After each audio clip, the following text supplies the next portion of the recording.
الحمدللہ رب العالمین الصلاة والسلام علی سید الانبیاء والمرسلین اما بعد فاعوذ باللہ من الشیطان الرجیم بسم اللہ الرحمن الرحیم۔ آپ دیکھ رہے ہیں ہمارا یوٹیوب چینل نہیرکی کے بیان۔ سب سے پہلے ہمارے چینل کو سبسکرائب کریں، ہمارے ویڈیو کو لائک شیئر کریں تاکہ ہماری ہر نیو آنے والی ویڈیو آپ تک بآسانی پہنچ سکے۔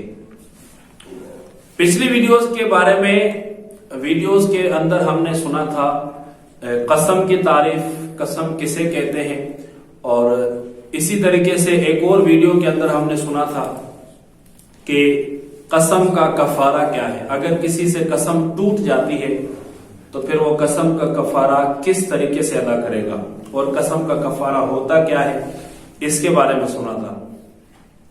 آج کی ویڈیو کے اندر ہم سنیں گے کہ قسم کی اقسام کتنی ہیں۔ جی ہاں، قسم کی بھی اقسام ہوتی ہیں، قسم کی بھی قسمیں ہوتی ہیں، اور 3 طرح کی قسم ہوتی ہے۔ قسم 3 طرح کی ہوتی ہے۔ ایک قسم لغو ہوتی ہے، دوسری قسم غموس، اور تیسری منعقدہ۔ تو آئیے ان تینوں کی تعریفات بھی سنتے ہیں کہ قسم لغو کسے کہتے ہیں، قسم غموس کسے کہتے ہیں، یا منعقدہ کسے کہتے ہیں۔ تو قسم لغو کا مطلب یہ ہوتا ہے کسی بندے نے گزرے ہوئے زمانے کی یا جو موجودہ زمانہ چل رہا ہے، ماضی کی یا حال کے اندر کسی کام کے کرنے کی قسم اٹھائی یا کسی کام کے ہونے کی قسم اٹھائی، اور یہ قسم اس نے غلط فہمی کی وجہ سے اٹھائی کہ یہ بندہ اپنے ذہن کے مطابق یہ سوچ رہا تھا کہ یہ کام ہو رہا ہے، لیکن حقیقت میں وہ کام نہیں تھا۔ مثال کے ذریعے سمجھنے کی کوشش کیجیے گا کہ کسی نے قسم اٹھائی کہ میں اللہ کی قسم اٹھاتا ہوں کہ زید گھر پر ہے۔ اب یہ بندہ سمجھ بھی رہا تھا کہ زید گھر پر ہے، لیکن یہ اس کی غلط فہمی تھی، زید گھر پر نہیں تھا۔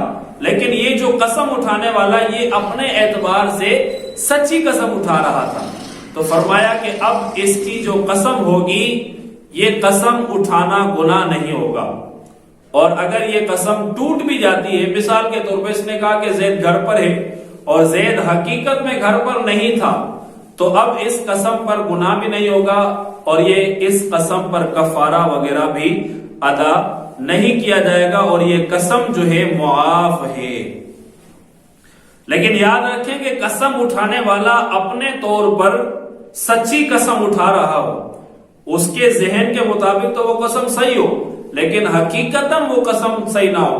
قسم اٹھائی زید گھر پر موجود ہے، لیکن حقیقت کے اندر گھر پر موجود نہیں تھا، لیکن یہ بندہ یہی سمجھ رہا تھا کہ زید گھر پر موجود تھا۔ تو یہ قسم لغو ہے، اور قسم لغو جو ہوتی ہے یہ معاف ہوتی ہے، اس پر کفارہ وغیرہ نہیں دیا جاتا۔ تو آپ میں سے بھی اگر کسی نے گزرے ہوئے زمانے پر قسم اٹھائی، یا موجودہ جو حال جب موجودہ زمانہ چل رہا ہے، تو ان دونوں زمانوں میں کسی کام کے ہونے یا کرنے کی قسم وغیرہ اٹھائی تھی، اور وہ پھر ایسا معاملہ نہیں ہوا، تو اب اس پر کوئی گناہ یا کفارہ وغیرہ نہیں ہوگا۔ اسی طریقے سے دوسری ایک قسم غموس، دوسری قسم ہے قسم غموس۔ تو قسم غموس کا مطلب یہ ہوتا ہے کہ کسی گزرے ہوئے یا موجودہ معاملے پر دانستہ جان بوجھ کر جھوٹی قسم کھائی جائے۔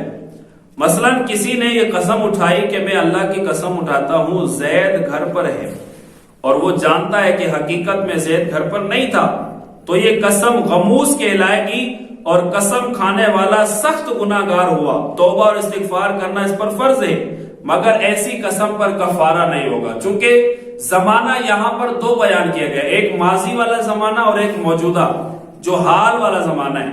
تو ان دونوں زمانوں کے اندر کسی کام کے ہونے یا کرنے کی جان بوجھ کر وہ قسم اٹھاتا ہے، جھوٹی قسم اٹھا لی۔